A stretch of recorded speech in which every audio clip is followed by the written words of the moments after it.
அல்ஹம்துலில்லாஹ், புகழனைத்தும் அல்லாஹ் ஒருவனுக்கு உண்டாகட்டுமாக. அல்லாஹ்வினுடைய அளப்பெரும் கிருபையினால் 28ஆம் நாள் தராவி தொழக்கூடிய பாக்கியத்தை அல்லாஹ் தஆலா அவர்களுக்கு வழங்கியிருக்கிறான். இதற்கு என்ன நன்மை கூலி அப்படின்னு பார்க்கின்ற பொழுது, அல்லாஹு தஆலா சொர்க்கத்தை தந்து அதிலே 1000 அந்தஸ்துக்களையும் வழங்குகிறான் என்று நமக்கு சொல்லி காட்டுகிறார்கள்.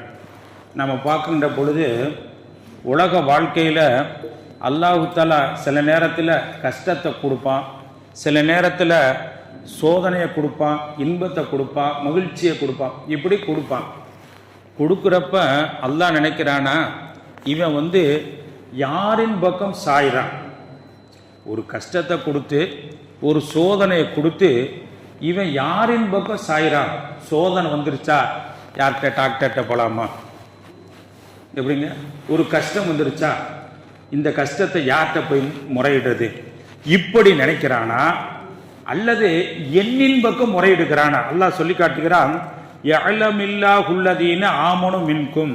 அல்லாஹ் தஆலா அறிவதற்காக ஒரு கஷ்டங்கள் ஒரு தேவை ஏறப்ப ஒரு தேவை ஏற்படுது, அப்போ அவன் எண்ணின் பக்கம் வர்றானா இல்லை மற்றவரின் பக்கம் சாயிறானா அப்படிங்கிறத பார்க்கறதுக்காக அல்லாஹ் தஆலா சிலதுகளை என்ன செய்யணும் நம்மவர்களுக்கு கொடுக்குறான். அதில் மனிதன் இந்த பக்கம் சாயிறானா அந்த பக்கம் சாயிறானா என்பதை பார்க்குறான். அலி ரலியல்லாஹு தஆலா அவங்க என்ன செஞ்சாங்க, பள்ளிக்கு வர்றாங்க. எப்படிங்க? பள்ளிக்கு வர்றாங்க. எதில் வர்றாங்க? குதிரையில் வர்றாங்க. குதிரையில் பொதுவாக என்ன செஞ்சணுமா, வந்தோடனே நம்ம தொழுகைக்கு வாகனத்தில் வர்றோம், என்ன செஞ்சிருவோம், பூட்டிடுவோம், லாக் பண்ணிடுவோம். அப்போ அதே போல் குதிரையை என்ன செய்யணும், கட்டி போடணும். கட்டி போடலான்னு நினைக்கிறப்ப ஒரு ஆள் நின்றாரு, தம்பி இதை நீ பார்த்துக்கப்பா. எப்படிங்க? அந்த குதிரையை கட்டி போடலை, தம்பி நீங்கள் பார்த்துக்கங்க அப்படின்ட்டாங்க. சரின்னு விட்டுட்டு போயிட்டாங்க. போய் பள்ளியாசக்குள்ளே போன அலி ரலியல்லாஹு தஆலா அவங்க என்ன செஞ்சுறாங்க, பள்ளிக்குள்ளே போயிட்டு தொழுதுட்டு வர்றாங்க. ஆளை காணா. எப்படிங்க? ஆளை காணா. குதிரை மட்டும் நிற்குது, குதிரனுடைய கடிவாளம் இல்லை. இப்ப கடிவாளம் இல்லாம எப்படி போய் அதை போய் எடுத்துட்டு போறது அப்படின்னு என்ன செஞ்சாங்க, அலி ரலியல்லாஹு தஆலா போய் ஒரு கடையில போய் என்ன செஞ்சாங்க, கடிவாளத்தை வாங்கினாங்க. காசு கொடுத்து கடிவாளம் வாங்கினாங்க. அந்த கடிவாளத்தை பார்த்தா இவங்களுடைய கடிவாளம், இவங்க குதிரைக்கு போட்டிருந்தாங்களே அந்த கடிவாளம். சரின்னு வந்துட்டாங்க. வந்துட்டு பள்ளியாசல்ல என்ன செய்யறாங்க, தொழுதுட்டு அல்லாஹ்ட்ட கேட்கிறாங்க, யா அல்லாஹ் அந்த ஆளுக்கு குதிரையை பார்த்துக்க அப்படின்னு நான் சொன்னில்ல, அவங்களுக்கு நான் நினைச்சேன், சரி குதிரையை பார்த்துக்கிட்டு இருக்காரு, நாம தொழுதுட்டு போறப்ப ஒரு 5 திர்ஹம் கொடுத்தலாம். எப்படிங்க? 5 திர்ஹம் ஒரு அன்பளிப்பை கொடுத்தலாம் அப்படின்னு நான் நினைச்சேன். ஆனா அவர் என்ன செஞ்சாரு, கடிவாளத்தை விட்டு ஹராமின் பக்கம் போயிட்டார். நான் அவர் ஹலாலின் பக்கம் வரட்டுங்கிறதுக்காக 5 திர்ஹம் கொடுக்கலான்னு நினைச்சேன். அப்ப நம்ம பார்க்கின்ற பொழுது அப்ப அவன் ஒரு கஷ்டம் ஒரு சிரமங்கிறப்ப எப்படி போறான் மனுஷன். அப்ப ஹலாலின் பக்கம் போறது வேற, ஹராமின் பக்கம் போறது வேற. அப்ப நம்ம பார்க்கின்ற பொழுது தேவைகள் ஏற்படுகின்ற பொழுது என்ன செய்ய, ஒரு காசு தேவை, அது எப்படி போகணும், அல்லாஹ்ட்ட போகணும். அப்ப அல்லாஹ் தஆலா அதைத்தான் என்ன செய்யணும் பார்க்கிறான். அதாவது சஅத் இப்னு அபி வக்காஸ் ரலியல்லாஹு தஆலா அவங்களுக்கு உடல்நிலை சரியில்லை. பொதுவாகவே ஒரு குறிப்பிட்ட வயசாயிருச்சு, ஏதாச்சும் ஒரு நோய் வந்தாலே அப்படி ஆயிப்போமோ இப்படி ஆயிப்போமோன்று மனிதனுடைய இயல்பு, மனிதனுடைய இயல்பு மௌத்தா போயிடுவோமோ சுருக்கமா சொல்ல அப்படிங்கிற ஒரு எண்ணம் ஏற்படும். அப்ப சஅத் இப்னு அபி வக்காஸ் ரலியல்லாஹு தஆலா அவங்களுக்கு உடல்நிலை சரியில்லை. அப்போ உடல்நிலை சரியில்லாம அவங்களுக்கு ஒரு எண்ணம் ஏற்பட்டுச்சு, எப்படி நாம மௌத்தா போயிடுவோமோ. ஆனா அவங்களுக்கு பார்த்தீங்களாக்க 5 வயசுல 4 வயசுல 3 வயசுல 3 பிள்ளை இருக்கு. பொதுவாகவே பிள்ளைங்க இருக்கான்னு சொன்னா நமக்கு ஒரு வருத்தமா இருக்குமா இல்லையா? நான் போயிட்டா பரவாயில்லைங்க, இனி நான் என்ன சாதிக்கப்பட்டு இருந்தாலும் பிள்ளைகள் இருந்தால் அந்த பிள்ளைகளை கரை சேர்க்கணும், அந்த பிள்ளைகளை வளர்க்கணும், ஆளாக்கணும். அப்படிங்கிறதுனால சஅத் இப்னு அபி வக்காஸ் ரலியல்லாஹு தஆலா அவங்க அல்லாஹ்ட்ட கேட்டாங்க, யா அல்லாஹ் அந்த 3 பிள்ளைகளும் ஒரு பருவ வயதை அடையும் வரை எனக்கு ஹயாத்தை நீளமாக்கு. எப்படிங்க?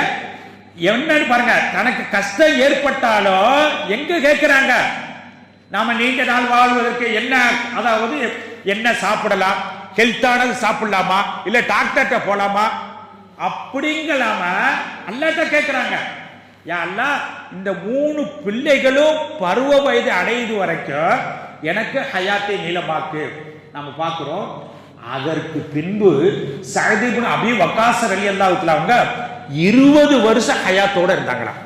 அப்ப நம்ம பார்க்கின்ற பொழுது எப்பொழுதுமே என்ன செய்யுங்க, எந்த சிரமம் வந்தாலும் எந்த தேவை ஏற்பட்டாலும் இறைவன் பக்கமே நம்ம போகணும். அபு உஸ்மானே கிரி அப்படிங்கிறவங்க அவங்கள என்ன செஞ்சாங்க, அவங்க பெரிய ஒரு மார்க்க விஷயம், அதாவது ஏழைக்கு சாப்பிட கூப்பிட்டா போயிடுவாங்க, வசதியானவங்க கூப்பிட்டாலும் போயிடுவாங்க.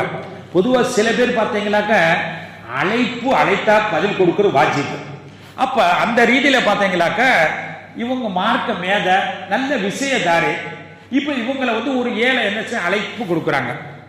நீங்க பெரியவரே, நீங்க என்ன செஞ்சிருங்க, விருந்துக்கு வந்துருங்க நாளைக்கு மதியம் அப்படின்றாங்க. சரின்ட்டு அந்த மதியம் சாப்பிட போனாங்க. போன உடனே சொன்னாங்க, இல்லைங்க வீட்டுக்கு போயிட்டாங்க. வீட்டுக்குள்ள அழைச்சு அவங்க சொல்றாங்க, பெரியவங்கள இன்னைக்கு சூழ்நிலை சரியில்லை. எப்படிங்க சூழ்நிலை, பொதுவா சூழ்நிலை சரியில்லை, சாப்பிட வாங்கன்னு சொல்லிட்டீங்க அப்படின்னா முன்னாடியே சொல்லணும், எங்க சூழ்நிலை சரியில்லைங்க, 1 மணி நேரம் அல்ல 2 மணி நேரத்துக்கு முன்னாடி சொல்லல. வீட்டுக்குள்ள வர வச்சுட்டு சூழ்நிலை சரியில்லைங்க, அதெல்லாம் எது நினைச்சுக்கிறாங்க, மாஃப் பண்ணிங்க அப்படின்ட்டாங்க. சரி முடிஞ்சுங்களா. அன்னைக்கு பொதுவாக அந்த இமாம் என்ன செஞ்சாங்க, வீட்டில் ஒய்ஃப்கிட்ட சொல்லிட்டாங்க, இன்னைக்கு எனக்கு விருந்து இருக்கு, சாப்பாடு ஆக்க வேணாம், ஏன்னா வீண் விரையா பெருமில்ல. அப்ப ஒய்ஃப்கிட்ட சாப்பாடு ஆக்க வேணான்ட்டாங்க. பார்த்தீங்களா, அன்னைக்கு பசியாவே இருந்துட்டாங்க. அன்னைக்கு நைட்டு அவர் சொல்றாரு, யாருங்க அந்த விருந்து கொடுத்தவர் சொல்றாரு, நாளைக்கு வந்துருங்க வீட்டுக்கு, இமாம் அவர்களே நாளைக்கு நீங்க எங்க வீட்டுக்கு மதியம் சாப்பிட வந்துருங்க அப்படின்ட்டாங்க. சரிட்டாங்க. இப்ப நம்மளா இருந்தா கொஞ்சம் டென்ஷன் வர, என்ன நேற்று அழைச்ச போன்ட்ட அப்படின்னு வர. அவங்க ஒண்ணுமே சொல்ல, சிரிச்ச முகத்தோடு சரிங்க அப்படின்ட்டாங்க. சரின்னு மறுநாள் போன வீட்டுக்குள்ள அழைச்சாங்க. அழைச்சன்னே சொன்னாங்க, என் ஒய்ஃபுக்கு இன்னைக்கு உடல்நிலை சரியில்லைங்க. எப்படிங்க, அந்த டயத்துக்கு உள்ள போயிட்டாங்க, சாப்பிட்ற டயத்துக்கு போயிட்டாங்க, என் ஒய்ஃபுக்கு உடல்நிலை சரியில்லை, நீங்க ஏதாவது நினைச்சுக்கிறாங்க அப்படின்ட்டாங்க. வந்துட்டு அன்னைக்கு நைட்டு போய் மறுநாளுக்கு சொல்றாங்க, நீங்க நாளைக்கு என்னுடைய மதியம் எங்க வீட்டுக்கு வரணும் அப்படின்ட்டு. எதுவுமே பேசல. என்னையா நீ என்ன பைத்தியக்காரனா, 2 நாளா இப்படி என்ன ஏமாத்துற, கேட்கல, எதுவுமே கேட்கல, சிரித்த முகத்தோடு சரி வரட்டாங்க. சரிட்டு 3வது நாள் போறாங்க விருந்துக்கு. போனா அதாவது எல்லா வகையான உணவுகளை எல்லாம் வச்சிருக்காங்க. வச்சுட்டு அவங்க சொன்னாங்க, இந்த நான் 2 நாள் உங்களை சொன்னீங்கல்ல, அது நான் வேண்டும் செஞ்சேன். எப்படின்னு சொன்னா, ஒருத்தவங்க சொன்னாங்க, இந்த இமாம் இவருக்கு இந்த மேதை இருக்காங்களே, சட்ட மேதை இருக்காங்களே, இவங்க பொறுமையின் சிகரம் என்பதை சோதிப்பதற்காகத்தான் நான் 2 நாளாக உங்களை அழைத்து உங்களுடைய முகம், உங்களுடைய நடை, உங்களுடைய உடை எப்படி மாறுது என்பதை சோதிப்பதற்காகத்தான் நான் செய்தேன் அப்படின்ற உடனே, இந்த குணத்தை நீங்க எப்படி பெற்றுக்கொண்டீங்க, எப்படிங்க இந்த குணத்தை நீங்க எப்படி பெற்றுக்கொண்டீங்க, இது என்ன சாதாரண குணம் தானே? நாய்க்கு ஒரு பிஸ்கெட் போட்டுட்டு கல்லெடுத்தா போயிட போகுது, திருப்பி பிஸ்கெட்டை போறீங்க, என்ன சார் வரும், கல்லெடுத்தா போயிருப்ப. இந்த நாயிட்ட இருக்கிற குணம் கூட ஒரு மனிதனிடத்தில் இல்லை என்று சொன்னால் அவன் என்ன மனிதன் அப்படின்னு சொல்றாங்க. சொன்னா அப்ப நாம எவ்வளவு கஷ்டங்கள், சிரமங்கள், என்ன தேவைகள் ஏற்பட்டாலும் நாம் தேவையாகுவது அல்லாஹ்விடத்திலா, அடியானிடத்திலா? அல்லாஹ் பார்க்கிறான். யஅலமில்லாஹுல்லதீன ஆமனு மின்கும், மனிதன் ஒரு கஷ்டங்கள், சோதனைகள், தேவைகள், நாட்டங்கள், ஹாஜத்துக்கள் ஏற்படுகின்ற பொழுது மனிதன் பக்கம் போனான்னு சொன்ன, சரி அவன் பார்த்துக்கிறான், அல்ல விட்டுருவான். எப்படிங்க, அவனைத்தான் ஆடுறான், எடுத்த உடம்பு சரியில்லை, டாக்டர் அவரே பார்த்துக்கிட்டோம். அல்லாஹ்விடத்தில் நீங்கள் கேட்டால் அற்புதமான மருத்துவரை காட்டுவான். அல்லாஹ்விடத்தில் ஒரு கஷ்ட சிரம இரவு நேரத்தில் இங்க அல்லாஹ்விடத்தில் கேளுங்க, யா அல்லாஹ் இந்த நோயை நீக்குவதற்கு சக்தி பெற்றவன், இந்த தலைவலியை, இந்த பல்லு வலியை, இந்த வலியை நீக்குவதற்கு சக்தி பெற்றவன் இரவில கேட்டு நீங்க காலையில பிறகு ஃப்ரீயாக்கிடுவாங்க. ஆகையினால் எந்த தேவைகள் ஏற்பட்டாலும் அல்லாஹ்வின் பக்கமே சாரக்கூடிய நன்மக்களாக உங்களையும் என்னையும் அல்லாஹ் ஆக்குவானாக. வாஹித் அல்ஹம்துலில்லாஹி ரப்பில் ஆலமீன். ஸல்லல்லாஹு அலா முஹம்மதின் ஸல்லல்லாஹு அலைஹி வஸல்லம் ஸல்லல்லாஹு அலா முஹம்மதின் ஸல்லல்லாஹு அலைஹி வஸல்லம் ஸல்லல்லாஹு அலா முஹம்மதின் யா ரப்பி ஸல்லி அலைஹி வஸல்லிம். அஸ்ஸலாமு அலைக்கும் வரஹ்மத்துல்லாஹி வபரகாத்துஹு.